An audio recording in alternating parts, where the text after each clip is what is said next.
Au Mali, célébration du 8 mars 2026 dans la région de Bandiagara, ponctuée par une rencontre entre les autorités locales et la délégation gouvernementale conduite par le Premier ministre. Cette activité a été marquée par des messages et des hommages envers les femmes maliennes. Le point avec Agibou Koulibaly et Mohamed Koulibaly. Au gouvernorat de Bandiagara, le chef du gouvernement a rencontré les forces vives. Le gouverneur a salué la présence du chef du gouvernement et des membres de son équipe.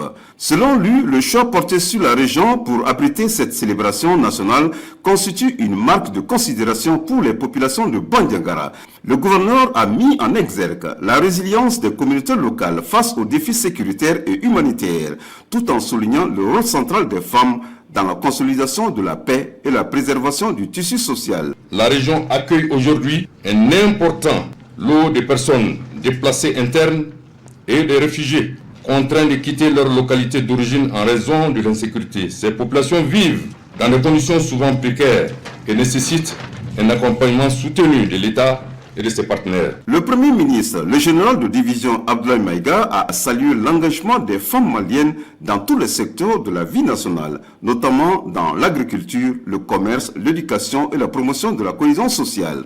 Je voudrais vous dire combien nous sommes heureux d'être aujourd'hui parmi vous, dans cette belle région emblématique de notre pays, riche de son patrimoine culturel, de son histoire et de la vitalité de ses populations.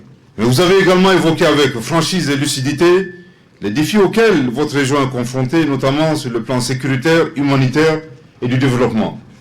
Je tiens à saluer ici la clairvoyance et le sens de responsabilité avec lesquels les autorités administratives, les légitimités traditionnelles, les leaders communautaires et l'ensemble des forces vives de la région travaillent quotidiennement pour maintenir la paix, préserver la cohésion sociale et accompagner les populations. Le chef du gouvernement a réaffirmé la volonté des autorités de la transition de poursuivre les efforts en faveur de la promotion des droits des femmes et de leur participation effective au processus de développement. Les défis que vous avez évoqués, qu'il s'agisse de la sécurité, de l'accès à l'eau potable, des infrastructures routières, de l'accès aux soins de santé, de l'éducation ou encore de la promotion de l'emploi des jeunes et des femmes, sont au cœur des préoccupations des plus hautes autorités de notre pays. Cette étape au gouvernorat aura ainsi donné le ton d'une célébration placée sous le signe de la reconnaissance, de l'engagement et de la solidarité envers les femmes de la région du Bandiagara et de tout le Mali.